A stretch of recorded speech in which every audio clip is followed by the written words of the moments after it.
Well, hello my darlings, how are you? This is Aurelia here. I am so sorry that I have been so remiss in getting some videos to you. This little clip here is by way of explanation. Okay, so here I am on my beach. This is a beach in Western Australia.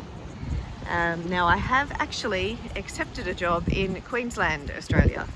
So if you know the country of Australia, it's literally the opposite side of the country. So it's quite a few thousand kilometres away. I've spent the last 3 months trying to clear out my house, sell all of my things, get ready for a massive move. Obviously trying to organise that at this time of year as well is a little bit crazy with removals, and yeah, it's been pretty intense. And to be honest, I have tried to connect in and do some readings for you, but it's just been a little bit too hard. My head has been really focused on day-to-day life, getting everything sorted. I guess I haven't been connected. Both months, for the month of November and October, that was so long ago that I've been able to get some good readings to you. I spent about 3 days trying to get those readings to work. Both times I probably got through 3/4, but I just couldn't quite get there. And I didn't want to bring you readings, that I wasn't happy with. I didn't want to compromise what I want to bring you. So I do really apologize. What I do want to say is that once all this craziness of me trying to sell my house and move all my things and sell all my things and end one job and start another job, once all that happens, I'm planning on packing up my car, because it's the only option at the moment, and driving across the country of Australia. And what that involves from Western Australia to Queensland is driving across what's called the Nullarbor Plain. And part of it is a really long, straight, it's kind of not much there road. So to be honest, I was a little bit intimidated doing it on my own, but I've done quite a lot of research, excuse me, and I feel like it's something that I can do. Through parts of it, there's probably 2 stretches where there's 200 kilometres between 3 different roadhouses. So that'll be a little bit scary, but there are a lot of people that take caravans across and that sort of thing. So hopefully I can tap in via CB radio to some caravans going across and let them know that I'm travelling on my own, just to keep an ear out for me or a watch out for me. But what I do want to say is that I feel like that's going to be this end point for me, and that's going to help me to relax, okay, and open up that connection to source, to spirit again, to my guides, because as I said, I've just been so disconnected by having to, do the one foot in front of the other, of the day-to-day, checking boxes, writing lists, crossing things off the list. I've done garage sales, I'm selling things on Marketplace, I'm doing swap meets. So it's been really difficult for me to find the right time and the right connection to my guides, to source, to be able to give you that. But come the end of December, when I hit the road, I feel like I'm going to be free, and it's going to give me that space and that time to connect in. And I would really like you guys to hang around, and for those of my subscribers who've hung around, I thank you, and I'm so sorry. And I want you to be there for the journey across the Nullarbor with me. And what I hope to do is to be able to stop numerous places along the way and share that experience with you. And let's do some tarot readings as we cross the Nullarbor. Hopefully you can hear me. I've gone right up into the sand dunes because down the front is very windy. And up the back here in the sand dunes, I don't know if you can hear it, but there's all these crickets. If I'm quiet for a minute,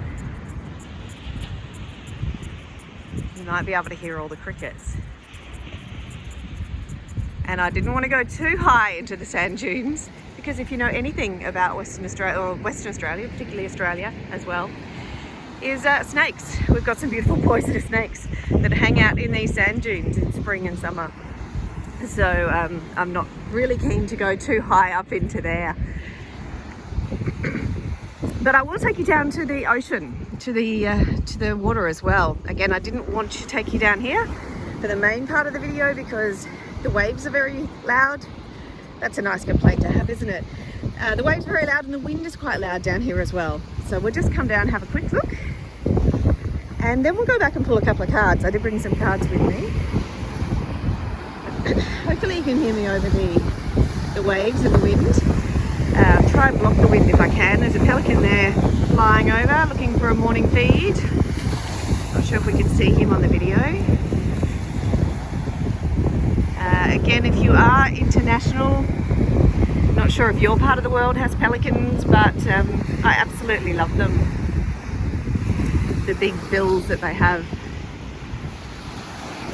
Anyway, let's head back to the dunes. Excuse me.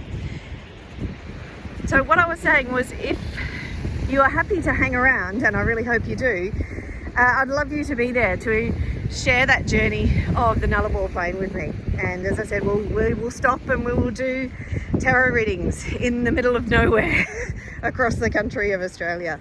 And yeah, look, moving forward, I'm not sure if I'm going to continue with the sign readings. I feel like things are going to shift a little bit once I finally get to Queensland and resettle. So please bear with me while I figure out what that looks like.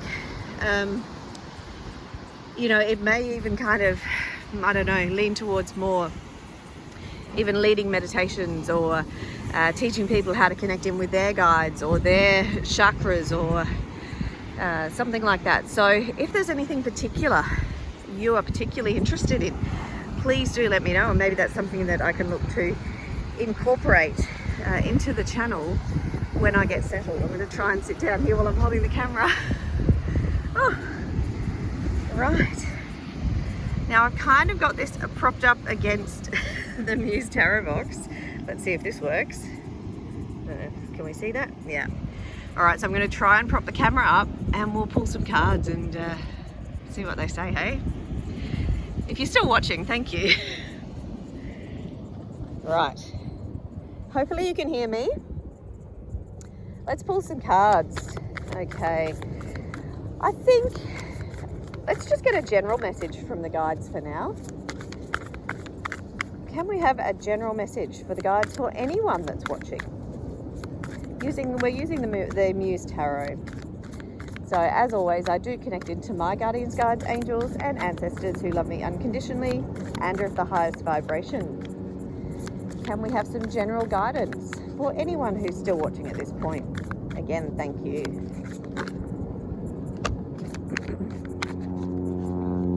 Okay, I was pulling some cards for myself beforehand, and a lot of emotions cards were coming up. So the cups were coming up, and here we have, hopefully we can see that, we have the excuse me, the Five of Inspiration, which is similar to the, well, it's essentially an interpretation of the Five of Wands. And the other card that did come out is the Knight of Emotion. So let's just pop them there. I know it's blocking your sea view. Let's see what message wants to come through there. What I really want to say with that Five of Inspiration card, you know, it's as I said, it's a different interpretation of the Five of Wands. And what I really love there is this whole idea of mirroring, all of those kind of mirrors or those windows that are illustrated there.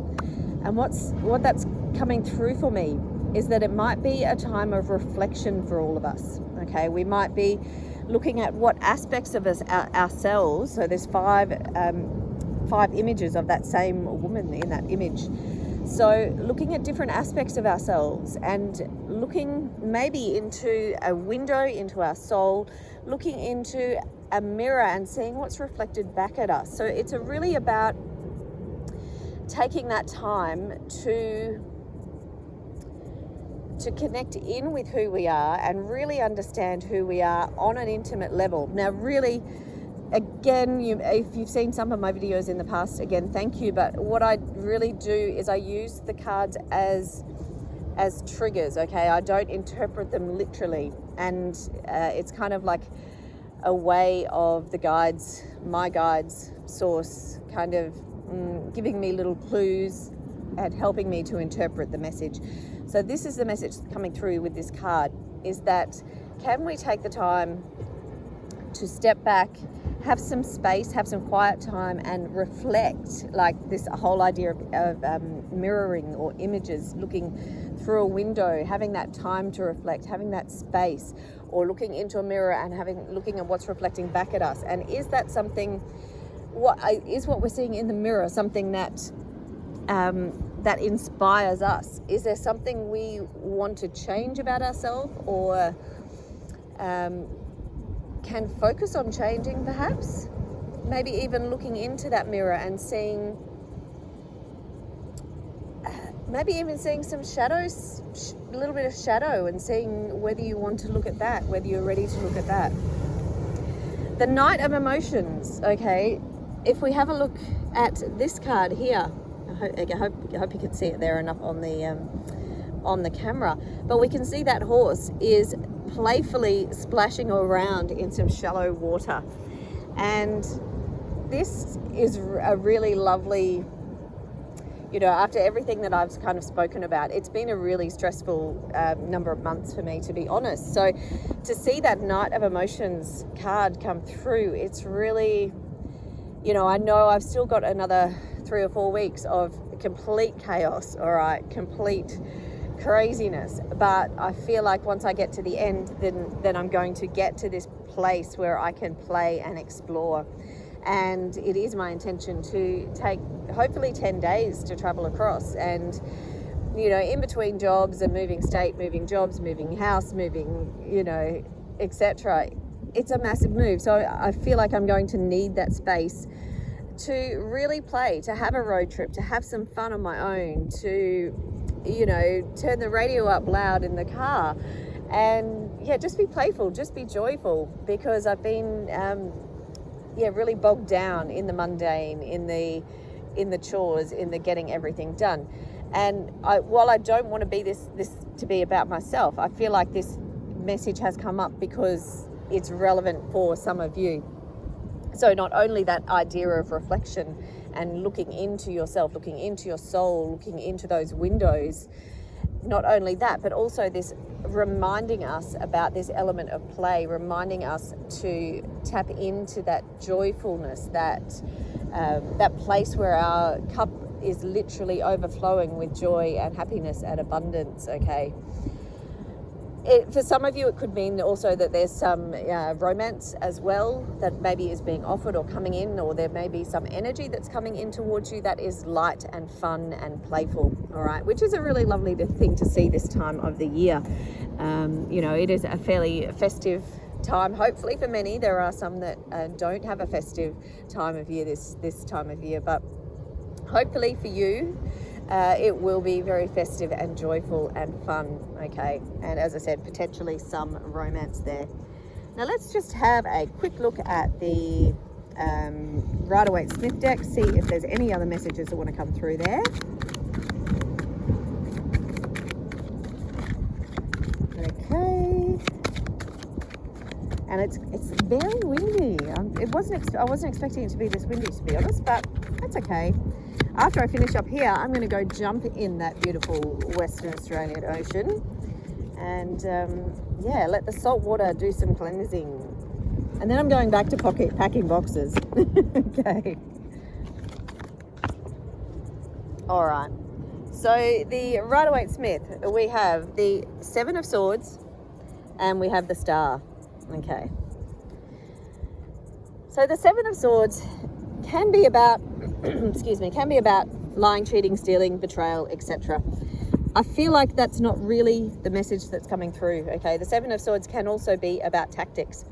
So if we know the meaning behind this card, this man here is stealing those 5 swords from an army, and he's managed to the swords are about intellect, they're about the mind, they're about wit, they're about skill. So he has skillfully and intellectually navigated his way into their camp to steal those 5 swords. So there is this reminder coming through for us that we can use our wit and our intellect and our skill to, I guess, to tactically plan things. And it's almost like, and maybe this is just because I've been looking at shipping containers and shipping cars and everything else, but the word logistics is coming through. So it's about, there could be some area of your life at the moment that could really do with some tactical planning and logistics, okay? And I feel like if we can kind of get through this, I feel like that's part of that mundane that's sort of right here in front of us.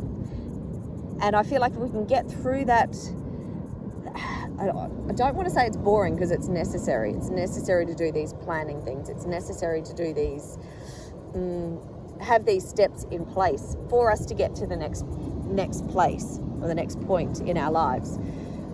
So I don't want to say it's boring, but for those of us who like to be, like connected into source a lot, or having that a lot of time to connect in and meditate and just have quiet time, when we're forced into this world of I want to say 3D. Some of you may not know what that means, but into the world of 3D rather than 5D. And it can be challenging. But what's coming through here for us as this endpoint reminder is the star. And so this is a reminder that all of our dreams, all of our wishes will be heard, okay? It's the idea of wishing on a star. And those wishes have been heard, and we will be rewarded, okay? We may need to just go through this period of planning and logistics and step by step figuring out how we're going to get there, okay? As I said, it may not sound very spiritual. Some of us kind of want these things to just happen miraculously, but there often is a lot of planning and tactics and I guess the checking of boxes, the writing of lists, all of that does need to come through. But the ultimate result here is that dream coming true, that wish coming true. We can also see that moving forward, we're going to have with this star card, it's this fulfillment where she is so fulfilled that she is pouring that water out of her cups, knowing that that water, that love, that emotion, that fulfillment, that joy that she is receiving, that she is in, knowing that is endless. She can always tap into that, okay? She is like sharing that love and joy and abundance, that water. She's sharing that back to the earth. So there may also be this idea of giving back to the earth in some way as well. So she is sharing that love and joy and emotion back to the earth without fear that it's going to run out, because she knows she will always be provided for. She knows that the universe, if you will, is always there to support her, to nourish her, to bring her that abundance and that love and joy. All right, my friends, we will lift you up for the last little bit. Okay, again, thank you if you are still here. Okay, and again, sincerest apologies for not being able to bring you what I had hoped to bring you in terms of the weekly, fortnightly, monthly readings, etc. So, but please know that I really, really, really did try. Okay, I drove myself mad for many weeks trying to bring you the best, very best readings that I had hoped for and wanted. So, as I said, I just couldn't quite get there, and I didn't want to bring you anything subpar. So, yeah, hopefully you've enjoyed this little beach session with me. It's a little bit different. I've actually packed away my recording equipment, my tripod, etc. So, so, it's a little bit of winging it. But hey, that's me. So hopefully you can appreciate that about me, and hopefully you can be there with me in a few weeks' time when we trip across the Nullarbor. All right, I will try and check back in with you even just to do another couple of short ones, you know, between now and then, just to let you know how I'm going. It's obviously easier just to just do one than have to do the 12 different signs. So yeah, it's a lot less intimidating for me just being able to check in and do you know, the odd one or two here in the next few weeks with you. So yeah, in Australia it's warming up quite a lot, so I might even bring you down the beach for some more beach readings. Okay, so yeah, all right. And if it's not windy, I'm happy to take you into that gorgeous water as well, show you how twinkling and beautiful it is, but a little bit too windy today. So we do have very still times here where there's very little wind in the mornings. And so one of those days I'll take you in and you can experience the twinkling water around us, okay? Again, just as a little bit of trivia, on the west coast of Australia here, there's a town called Fremantle. And the afternoon wind in Fremantle is called the Freo Doctor, or Fremantle Doctor, or Freo Doctor for short. And that's kind of like this, it's this strong wind that comes in the afternoon, generally in summer. And it's called the Freo Doctor because it brings that relief, it brings that, yeah, almost that remedy to the very hot morning. Okay, summers here in Western Australia can get very, very hot. So, you know, some days up to, you know, mid 40s or early 40 degree heat. So to have that afternoon wind come up, it's actually very beautiful, very refreshing. So a little bit of Western Australia trivia for you there along the way. So again, I'll try and you know, as we trip across the Nullarbor, or until then, if I'm able to check back in with you, I'll try and share any, I guess, local Australian information as well. All right, my friends, I do hope you've enjoyed this. Please do drop me a message below. Again, hopefully you can appreciate and understand what I've been going through for the last few months. All right, I really do appreciate your support and your love, and I hope to be able to move forward with you all. All right, my friends, bye-bye, see you soon.